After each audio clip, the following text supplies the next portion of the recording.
स्वामी प्रसाद मौर्य का शर्मनाक बयान। योगी के गुस्से के बाद बचाना मुश्किल होगा। स्वामी को अपमान। खुद को चर्चाओं में रखने के लिए अक्सर स्वामी प्रसाद मौर्य देते रहते हैं उल्टे सीधे बयान। लग्जरी गाड़ी और लग्जरी सामान का शौकीन होने के बावजूद स्वामी प्रसाद को क्यों माना जाए मजबूर और प्रताड़ित। अपने आप को मजबूर और प्रताड़ित कहने वाले स्वामी प्रसाद जब चलते हैं तो उनके पीछे लग्जरी गाड़ियां और कई बंदूकधारी चलते हैं। और अगर ऐसे व्यक्ति को मजबूर कहा जाए तो फिर बाहुबली किसे कहा जाएगा। लेकिन खैर, अपना तर्क उपयोग करते हुए स्वामी प्रसाद मौर्य ने यह भी बता दिया कि भारत के साधु संत गुंडे और बदमाश हैं। बात यही खत्म नहीं हुई। स्वामी प्रसाद मौर्य ने तो साधु और संतों की तुलना आतंकवादियों से कर दी। दरअसल उत्तर प्रदेश के गाजीपुर में सदर कोतवाली इलाके के छावनी लाइन में आयोजित बुद्ध जयंती के कार्यक्रम में सपा के राष्ट्रीय महासचिव स्वामी प्रसाद मौर्य पहुंचे, जहां वे जनता को संबोधित कर रहे थे। और इसी दौरान स्वामी प्रसाद मौर्य कुछ ऐसा बोल गए कि उसके बाद उनको खुद पछताना पड़ा। यहां स्वामी प्रसाद मौर्य ने कहा कि भारतीय जनता पार्टी की सरकार एक सुनियोजित साजिश के तहत लगातार भारतीय संविधान के तहत आरक्षण की व्यवस्था को ध्वस्त करने में लगी है।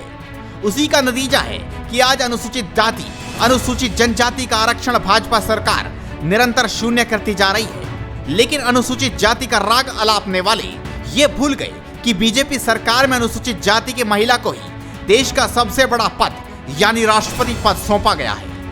यानी स्वामी प्रसाद मौर्य का यह आरोप निराधार है। लेकिन खैर, स्वामी प्रसाद मौर्य इस तरह की बयानबाजी अक्सर करते रहते हैं ताकि अनुसूचित जाति के बीच उनका झंडा ऊंचा रहे। लेकिन पढ़े लिखे अनुसूचित जाति स्वामी प्रसाद मौर्य के इस दांव पर से भली भांति परिचित है, इसलिए वह कभी इनके बहकावे में नहीं आते।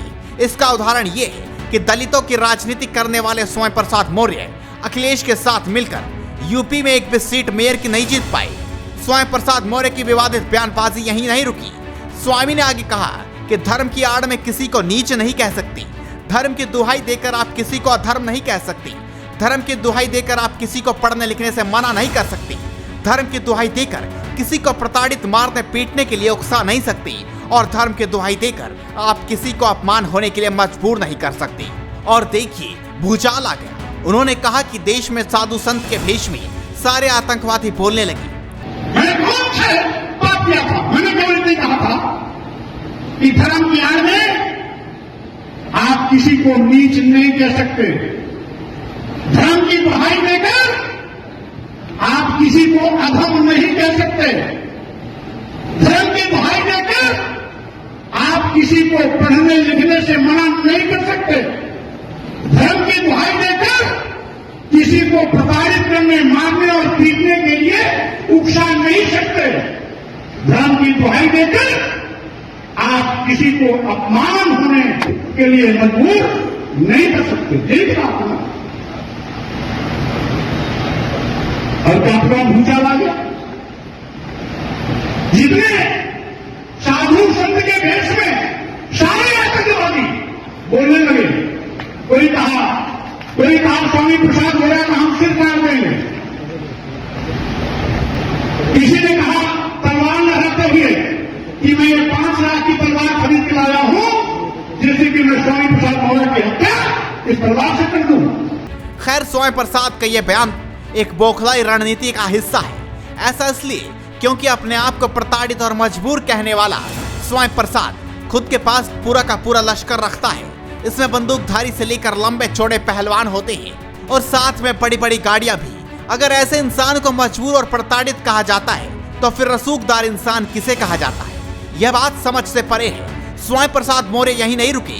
जब स्वामी प्रसाद मौर्य से ओम प्रकाश राजभर को लेकर प्रश्न पूछा गया तो वह और तिलमिला गए और कहने लगे कि वह समाजवादी पार्टी में दगे कारतूस की तरह आए थे और वह चले गए।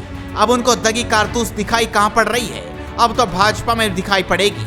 वहीं मीडिया ने बिहार में बागेश्वर बाबा द्वारा हिंदू राष्ट्र के प्रचार प्रसार को लेकर भी सवाल किया तो उन्होंने कहा कि मच्छरों और मक्खियों के भनभनाने से बादलों की आवाज नहीं निकल सकती। खैर, स्वामी प्रसाद मौर्य की बयानबाजी कोई नई नहीं है। वह अक्सर इस तरह की बयानबाजी तब करने लगते हैं जब उनको लगता है कि लोग उनको भूलने लगे हैं। तो आप भी इस वीडियो पर अपनी राय दीजिए, इस वीडियो को शेयर कीजिए और जुड़े रहिए हेडलाइंस न्यूज नेटवर्क के साथ।